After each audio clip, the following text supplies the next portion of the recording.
programang ito ay rated SPG. Striktong patnubay at gabay ng magulang ang kailangan. Maaaring may masiselang tema, lengguwahe, karahasan, sexual, horror o droga na hindi angkop sa... Huwag mo saktan ang anak mo. Eric?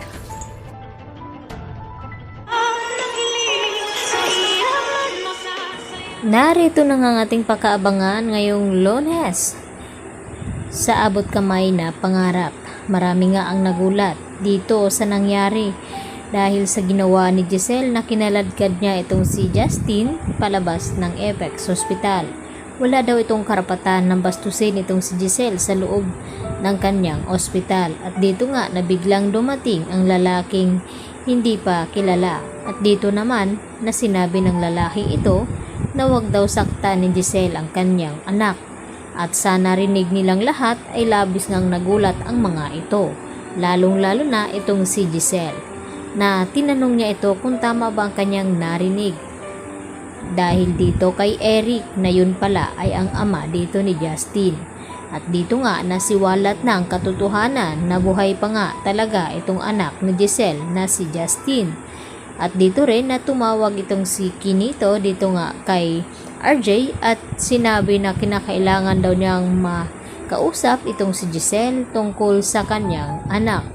At dito rin nasabi ni Kinito kay RJ na kinakailangan na makausap din nila ito dahil may mahalaga din siyang sasabihin tungkol sa nangyari nga bago maaksidente itong si Don Pepe. Kaya marami pa tayong revelasyon na ating aabangan sa panibagong yugto ng abot kamay na pangarap.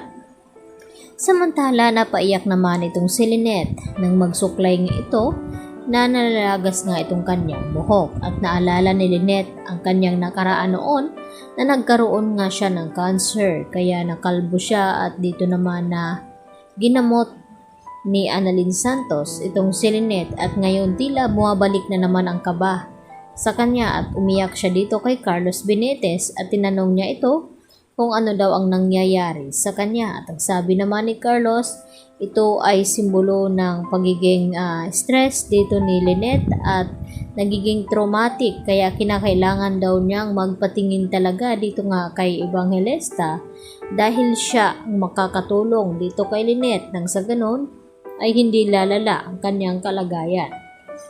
At panaginip naman pala ang nakita dito ni Giselle na tumayo nga itong si Don Pepe at niyakap siya. At ito rin na nagpapahiwatig at sinabi ni Don Pepe kay Giselle na wag daw mag-alala dahil makakasama na nga daw niya. At hindi sinabi ni Don Pepe kung sino ang kanyang tinutukoy sa kanyang panaginip. At dito nga na nag-iiyak itong si Annalyn at Giselle sa loob ng kwarto dito ni Don Pepe dahil umaasa sila na sana raw ay magising na nga itong si Don Pepe dahil magpapasko pa silang lahat at magkakasama. At dito naman na dumating itong mga kaibigan ni Annalyn at lalong na itong si Michael at kinamusta itong si Annalyn kung natutulog na ba daw ito. At ang sagot naman ni Annalyn sa kanila na okay lang daw siya at kinakailangan daw niyang bantayan itong kanyang lolo Pepe. At nagtanong itong si Yula kung nasaan ba itong si Zoe na hindi nga nila mahagilap. At ang sagot naman dito ni Doc Antonio Luke na kahapon pa daw hindi nakakausap ni Doc Antonio Luke itong si Zoe dahil hindi sinasagot daw ang mga tawag nito.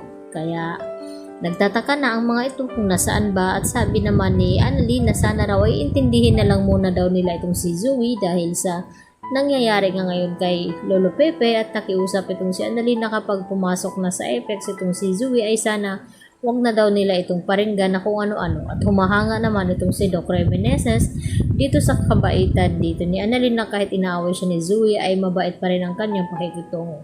Yan po ang ating patuloy na pakaabangan ngayong Lunes sa bagong yugto ng abot kamay na pangarap. Yan lang po at marami pong salamat.